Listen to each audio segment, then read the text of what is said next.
Hi, and welcome back to our YouTube channel. In this article, high-ranking Democrat senator disqualified. He can't vote. Just when you think Democrats can't possibly stoop any lower, they pull another ridiculous stunt proving that they have no respect for the rule of law.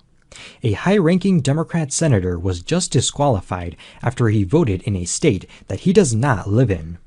CT News Junkie reported that Connecticut Democratic Senator Chris Murphy has been declared an inactive voter in Connecticut because he does not own a home in the state. He sold his home in September and moved his family to live in Washington, D.C., yet he still tried to cast a vote in Connecticut in November's municipal election. After selling his home, he attempted to register in Old Lyme, where his parents own a house in the seasonal community. But it wasn't long before an election official disqualified him. The November absentee ballot cast by Murphy was not counted because he was declared an inactive voter since he sold his home and does not live in the state.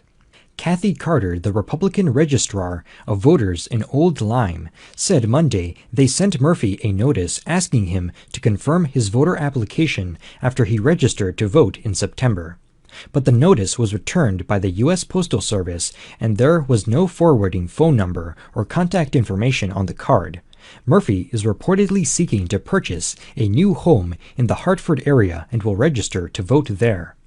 But it's stunning that a member of Congress apparently had no idea that he couldn't vote in a state that he did not actually live in.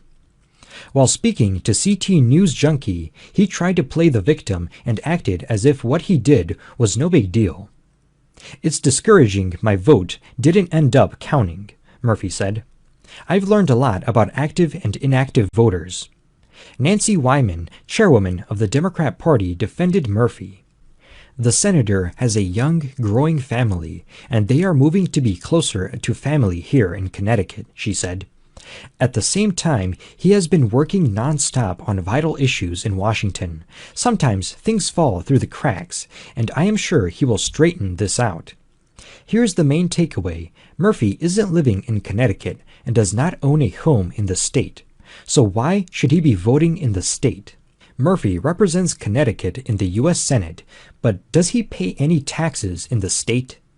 He certainly doesn't pay property taxes, given he admittedly lives in D.C. and doesn't own a home in Connecticut. And more importantly, there's a strong case to be made that he committed voter fraud. He's nothing more than a typical Democrat swamp creature. He's legislating from the swamp and deciding what's best for the people of Connecticut, a state in which he does not live in.